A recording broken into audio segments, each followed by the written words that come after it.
I thought it might be nice to enjoy a fire on a cold Tuesday morning, rainy morning.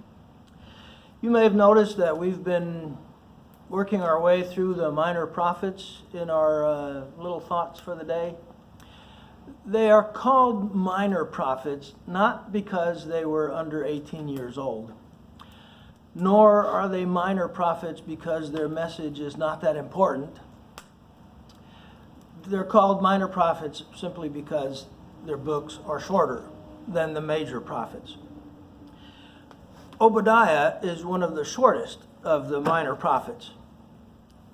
Now, I try to be careful when I'm going through the Old Testament prophets to make application for what the Lord says through the prophets, to people in that day, in the situations that they are dealing with in that day, to make them apply to us today, unless the prophet is speaking in general terms that the application can be real obvious to people anywhere or today. But listen to these words from Obadiah and see if they do apply to us today or could apply to our situation today.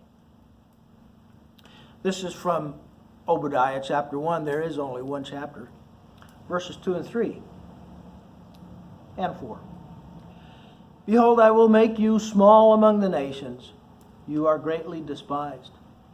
The arrogance of your heart has deceived you, you who live in the clefts of the rock, in the loftiness of your dwelling place, who say in your heart, who will bring me down to earth?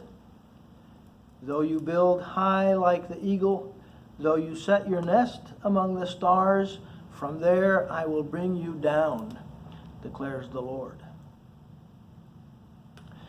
Those words were spoken to Edom originally, but I wonder if they couldn't be a warning to us as well. I've heard presidential candidates say, we can do anything we want. I've heard our leaders talk about what a resilient people the American people are, and how resourceful we are, and how we can overcome any obstacle and any challenge we face, and we will get through this. Now, I'm all for patriotism, and I'm all for optimism. But there's a place in which we cross a line into pride. And you know what the Lord thinks about pride. Perhaps this is a time for us to humble ourselves. I can think of no greater act of patriotism than for the nation to humble itself before God, to operate and to live according to His dictates, according to His plan, according to His instructions. And that's where the blessing will come, as we honor the Lord instead of honoring ourselves. Have a good rainy day.